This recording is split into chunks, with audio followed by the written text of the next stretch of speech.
Hi guys and welcome back. So today I'm going to be showing you how to make this Ferrero Rocher loaf cake. Let's begin.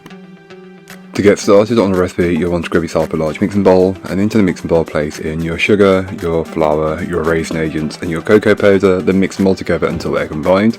Keeping the mixer going, you'll then want to add in your wet ingredients, one at a time, mixing well, and then just mix the meal all in until it's fully incorporated. And once everything's combined, you should have a smooth and glossy mixture, and once you have, you're good to go.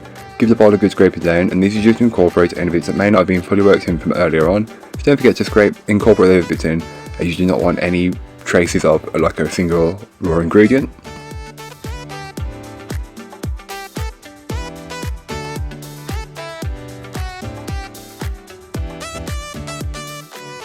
You can then go ahead and grab yourself a loaf pan which you've been lined with some parchment paper and transfer all of the cake batter into there.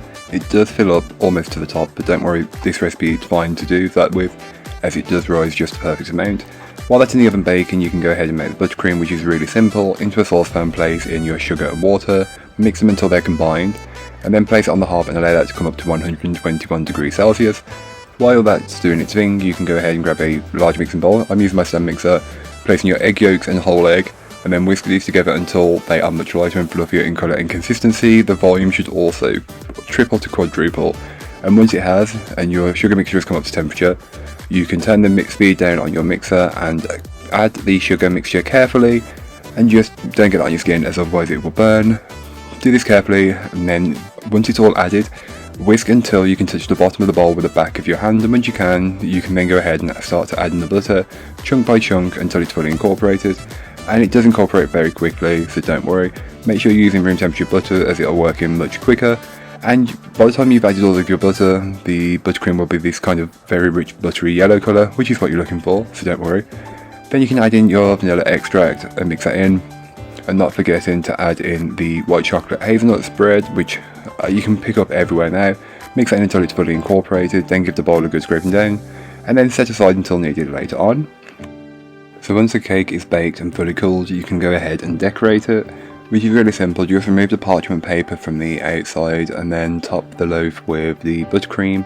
I made too much, so I had a little bit left over, so I'll leave the exact recipe that you need to make this in the blog post, which will be linked down below. Spread the buttercream out until you're happy with it, or pipe it on, whatever you want to do. I'm just spreading it on today, not piping it on. Then top that with some chopped hazelnuts, just adding a few. You don't want too many, just a little bit for texture and for appearance. Then scatter over some white chocolate chips. This bit's optional, but because we used a white chocolate hazelnut spread, I thought it's only fitting to add it. And then as an optional finish, you can use these Ferrero Rocher to just add even more chocolate flavour and a little bit of flair. You could also use some edible glitter if you really wanted. The choice is up to you.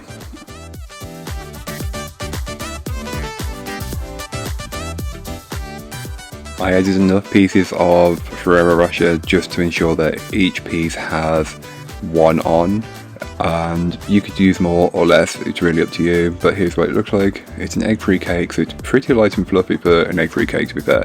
But that's all for today. I hope you enjoyed it. If you did, don't forget to like, comment and subscribe for more from me, and I'll be back again soon with another recipe, so join me then. In the meanwhile, don't forget to check out the description. There'll be a link to this recipe, a link to my blog, and links to my social media. That's all for today. Hope you enjoyed. Bye guys.